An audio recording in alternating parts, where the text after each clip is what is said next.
Good evening, this is Bilhuta Tumundimbril with Today. On 30th of April, Mongolia has celebrated the international initiation of prohibiting and eliminating corporal punishment of children.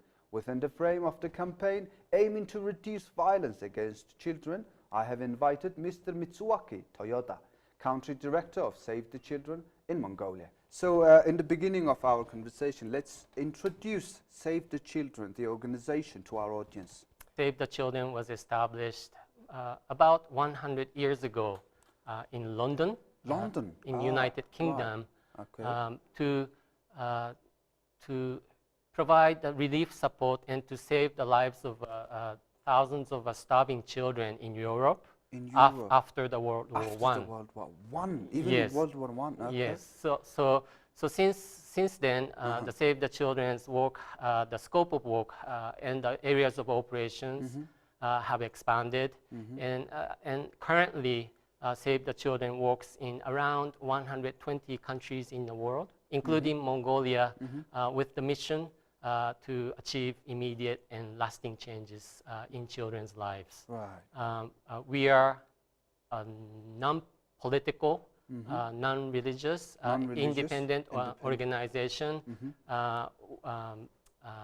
dedicated to helping children wherever the help is needed.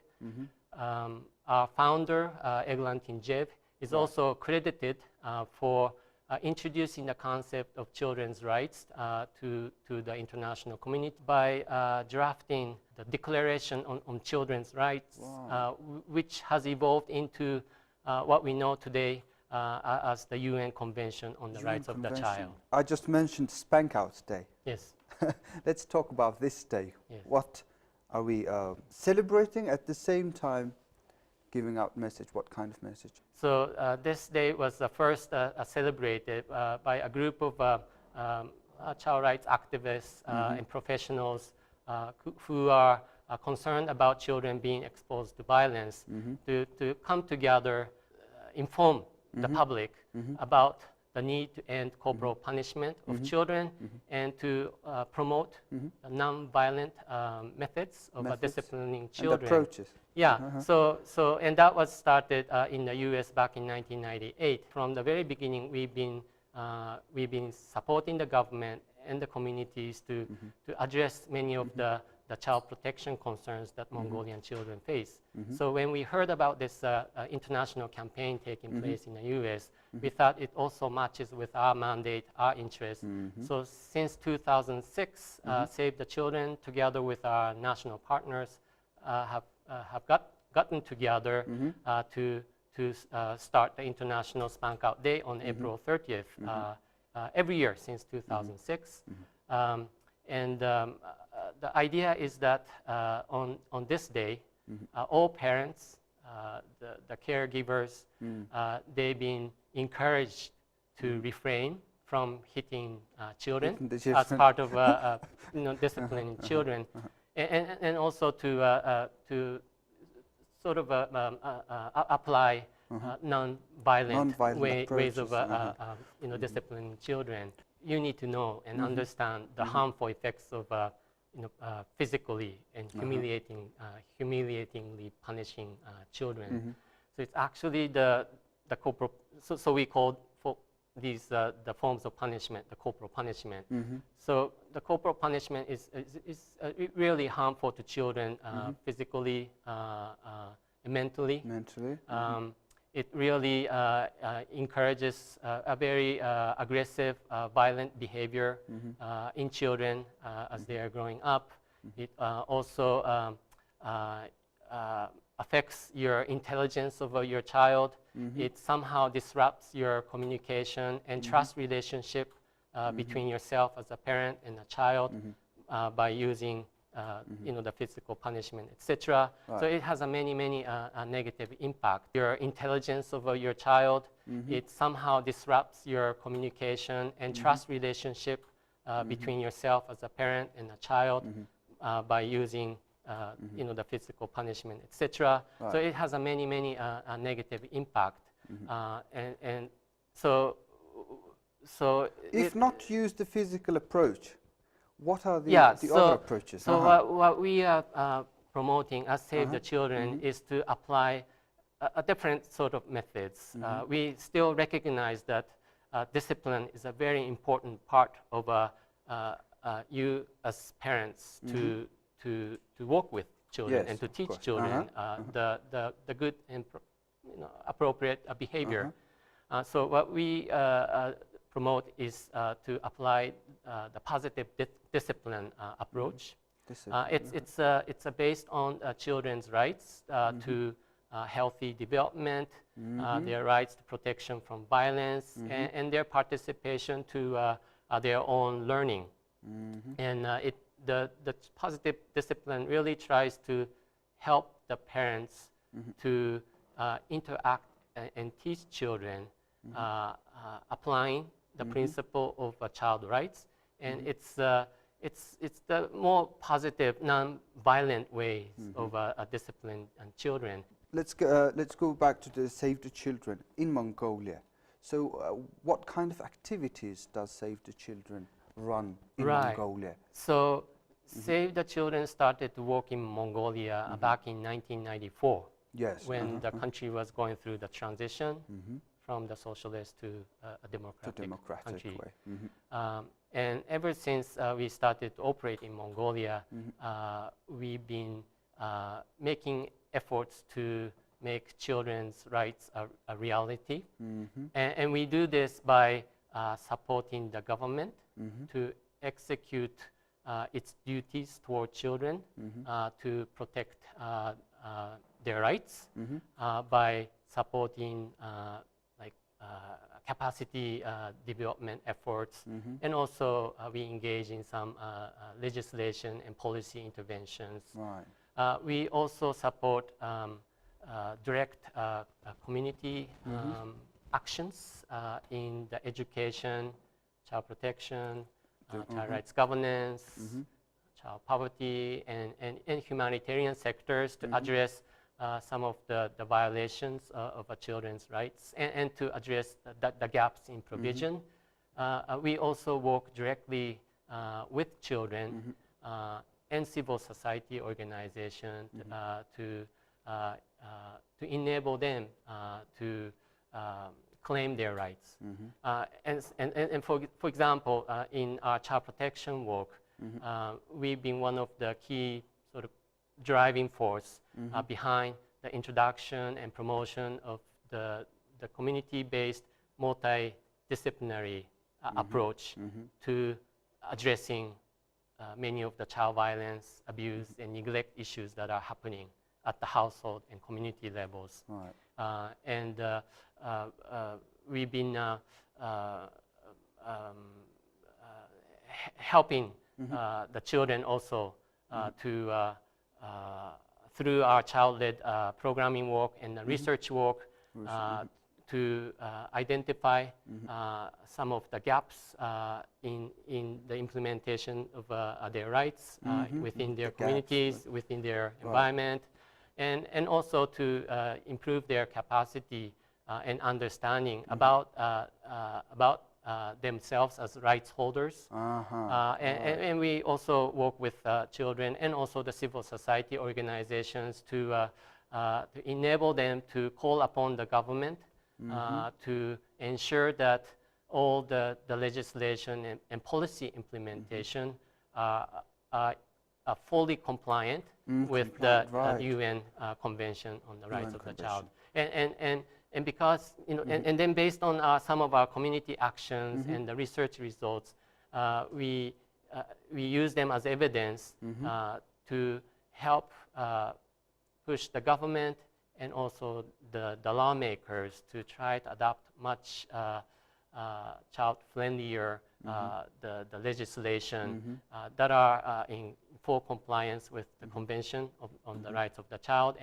And because of such efforts, we were very happy to see that the provision of ending or the prohibiting the all sorts of violence against children, including corporal punishment, have been prohibited in the new laws that Mongolian Parliament have adopted last year in last the year. laws of child rights and child protection. So these are some of the sort of examples of, the types of the work that we do. What are the issues Mongolia is facing when it comes to the children? Right. Like the main issues at this moment. Yeah. So you know the issues, the concerns involving children change over time, right? Right. So some of the issues that the children were facing 10, 20 years ago, you might not see them today. Today, yes. The Save the Children supported a number of assessment and child monitoring activities in the last, say, 2 years or so. And in these studies, there's been some concerns that are repeatedly reported, including I mentioned about the violence, that children are being exposed to violence at home, and also in the school setting as well. And when I say violence, it comes in the forms of domestic violence, physical, verbal abuse, including corporal punishment within the families, and bullying, harassment, and sometimes discrimination in the school environment. Discrimination. Yeah, so those kind of things are quite visible. And there's also a big issue about family separation related to the parents working, related to the migration of parents working in the mining sector, the agriculture, the retail trade and service sectors, traveling around, leaving the children behind. And this situation encourages or creates inappropriate and unsupervised children in the home environment, which then lead to a subsequent increase in their vulnerability to health and protection risks.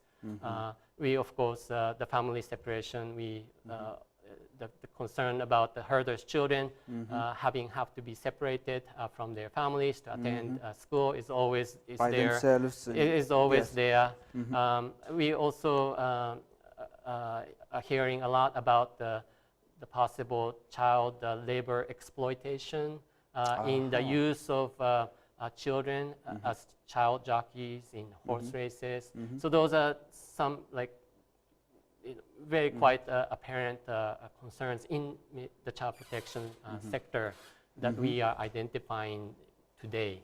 And so for Save the Children, we are responding to these kind of a situation by emphasizing and supporting the preventive activities, including this positive discipline that we mentioned. Yes. We also support a lot of community awareness, public education, informing the public about the harmful effects of the violence, and try to reduce the children's exposure and vulnerability to the protection issues.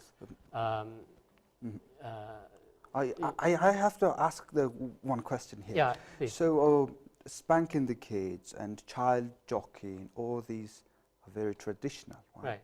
So that non-spanking approach, do they crash with traditional approaches? Like, I think the end results that we want to see in the children is the same, but it's whether or not you use the force and the punishment to reach there, or you go apply the non-violent, positive discipline methods to reach there.